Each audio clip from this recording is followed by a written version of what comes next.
Hello नमस्कार दोस्तों, कैसे हो? उम्मीद है कि आप सब अच्छे होंगे। चलिए दोस्तों, आज स्टूडेंट की तरह क्लासेस के माध्यम से आप सबों के बीच विषय रसायन शास्त्र की पहली चैप्टर रासायनिक अभिक्रिया एवं समीकरण से संबंधित ऑब्जेक्टिव एवं सब्जेक्टिव प्रश्नों के सॉल्यूशन हेतु डिस्कस क्लास आप सबों के बीच लाई गई है। आपसे रिक्वेस्ट है कि यदि आप मेरे चैनल पर नए हैं तो प्लीज मेरे चैनल स्टूडेंट पितरा क्लासेस को सब्सक्राइब कर बेल आइकन को प्रेस करें। चलिए दोस्तों, वीडियो को शुरू करते हैं। पहले चैप्टर की ओर बढ़ते हैं। पहला चैप्टर, सबसे पहले चैप्टर का नाम है रासायनिक अभिक्रिया एवं समीकरण। तो सबसे पहले हम जानेंगे रासायनिक अभिक्रिया किसे कहते हैं।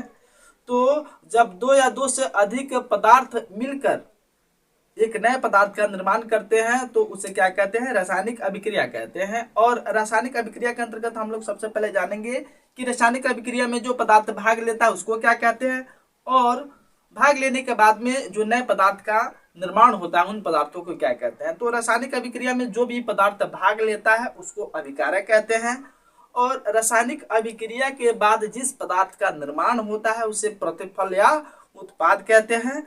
और अभिकारक एवं प्रतिफल के बीच में तीर चिन्ह का प्रयोग किया जाता है, एरो का प्रयोग किया जाता है। एरो का चिन्ह यह सूचित करता है कि किस दिशा में और किस पदार्थ का निर्माण अभिक्रिया के उपरांत हुआ है। जैसे कि हाइड्रोक्लोरिक हाइड्रोजन एवं क्लोरीन को सूर्य की रोशनी में दोनों को मिलाकर रख दी जाती है तो वह दोनों मिलकर हाइड्रोक्लोरिक अम्ल का निर्माण करते हैं। जैसे चूना पत्थर कैल्शियम कार्बोनेट को गर्म करते हैं तो कैल्शियम ऑक्साइड एवं कार्बन डाइऑक्साइड का निर्माण हुआ। तो यहाँ पे क्या हुआ, एक पदार्थ से नए पदार्थ का निर्माण हुआ जिसके गुण मूल पदार्थ या अभिकारक गुण से क्या होते हैं? अलग अलग होते हैं। और रासायनिक अभिक्रिया की कुछ विशेषताएं भी होती है। रासायनिक अभिक्रिया की क्या क्या विशेषता होती है? तो रासायनिक अभिक्रिया में गैस का निर्माण होता है, अवक्षेप का निर्माण होता है, उसके बाद में रंग परिवर्तन भी होता है। अभिकारक का रंग कुछ अलग होता है, और जैसे ही प्रतिफल या उत्पाद का निर्माण होता है तो उनके रंग भी अलग अलग हो जाते हैं। ताप में भी परिवर्तन होता है। तो ताप के आधार पर रासायनिक अभिक्रियाओं को दो भागों में बांटा गया है। एक होता है उष्माशोषी और एक होता है उष्माक्षेपी रासायनिक अभिक्रिया। तो जिस रासायनिक अभिक्रिया को संपादित कराने के लिए अलग से ऊष्मा दी जाती है, वह ऊष्मा का अवशोषण करके क्या करता है? अभिक्रिया को संपादित करता है, तो उसको बोलते हैं उष्माशोषी। ऊष्मा को ग्रहण कर रासायनिक अभिक्रिया किया। और जिस रासायनिक अभिक्रिया में अभिक्रिया के उपरांत ऊष्मा निर्गत होती है, ऊष्मा बाहर निष्कासित होता है, तो उसको क्या कहा जाता है? उष्माक्षेपी रासायनिक अभिक्रिया कहा जाता है। उसके बाद में पदार्थ की अवस्था में भी परिवर्तन होता है। रासायनिक अभिक्रिया के उपरांत पदार्थ की अवस्था में भी परिवर्तन होता है। उसके बाद में हम लोग पढ़ेंगे रासायनिक समीकरण। तो रासायनिक समीकरण किसे कहते हैं? तो रासायनिक समीकरण रासायनिक अभिक्रिया में भाग लेने वाले पदार्थों एवं बनने वाले पदार्थों को उनके रासायनिक संकेतों के रूप में लिखना रासायनिक समीकरण कहलाता है। अर्थात रासायनिक अभिक्रिया में जो पदार्थ भाग लिया उसका भी कोई ना कोई संकेत होगा, जिस पदार्थ का निर्माण हुआ उसका भी कोई ना कोई संकेत होगा। तो रासायनिक अभिक्रिया में अभिकारकों एवं प्रतिफलों को उनके संकेतों के रूप में व्यक्त करना रासायनिक समीकरण कहलाता है। तो रासायनिक समीकरण, यहाँ पे रासायनिक समीकरण को भी दो भागों में बांटा गया है। रासायनिक समीकरण दो प्रकार का होता है, एक होता है संतुलित रासायनिक समीकरण और एक होता है असंतुलित रासायनिक समीकरण।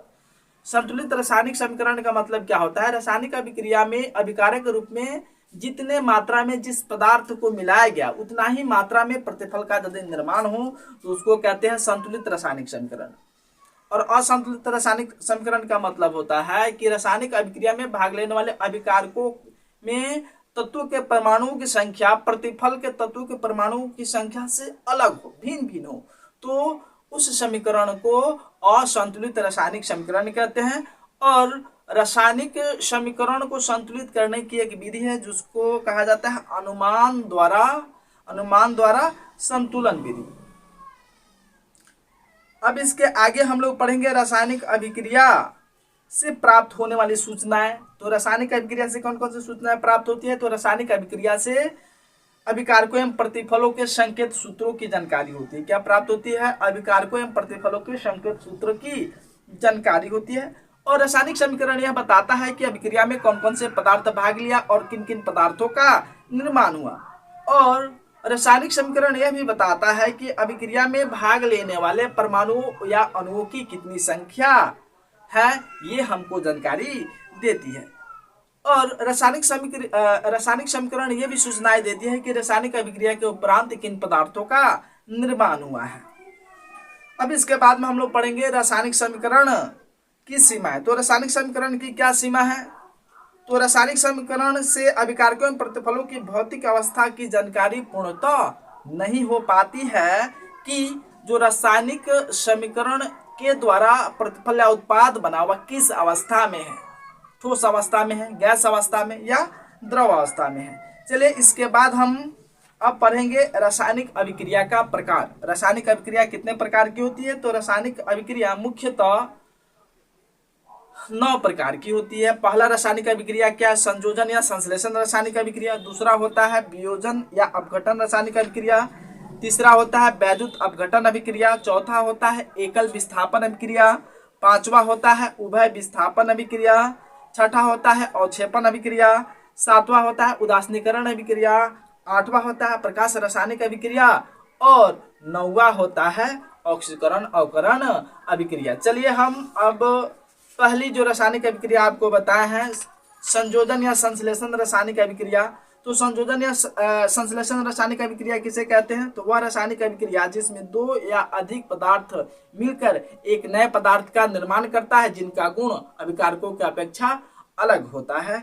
तो उस रासायनिक अभिक्रिया को क्या कहते हैं? संयोजन रासायनिक अभिक्रिया। जैसे कि कार्बन एवं ऑक्सीजन को आपस में संयोजित करते हैं तो कार्बन एवं ऑक्सीजन मिलकर कार्बन डाइऑक्साइड गैस का निर्माण करते हैं। जैसे हाइड्रोजन एवं ऑक्सीजन को संयोजित करते हैं तो जल का निर्माण होता है। ये सब क्या है? तो संयोजन रासायनिक अभिक्रिया। उसके बाद में वियोजन रासायनिक अभिक्रिया। वियोजन रासायनिक अभिक्रिया को अपघटन रासायनिक अभिक्रिया भी कहते हैं, अपघटन अभिक्रिया भी कहते हैं। तो यदि आपसे कोई पूछ दे वियोजन या अपघटन अभिक्रिया किसे कहते हैं, तो वियोजन या अपघटन अभिक्रिया वह अभिक्रिया जिसमें किसी यौगिक के बड़े अणु बाहरी कारकों के कारण टूटकर 2 या अधिक सरल अणुओं का निर्माण करती है, तो उसे वियोजन या अपघटन रासायनिक अभिक्रिया कहते हैं। जैसे कि कैल्शियम कार्बोनेट को हम गर्म करते हैं, कैल्शियम कार्बोनेट का सूत्र होता है CaCO3। जैसे ही हम इसको गर्म करते हैं तो कैल्शियम ऑक्साइड CaO और प्लस CO2 का निर्माण होता है। तो कैल्शियम कार्बोनेट एक बड़ा अणु हुआ जो ताप के कारण कैल्शियम ऑक्साइड एवं कार्बन डाइऑक्साइड में टूट गया। तो यहाँ पे क्या टूटना, टूटना का मतलब क्या होता है? अपघटित होना। जैसे कि पोटेशियम क्लोराइड को जैसे ही हम लोग गर्म करते हैं तो पोटेशियम क्लोराइड एवं ऑक्सीजन का निर्माण होता है।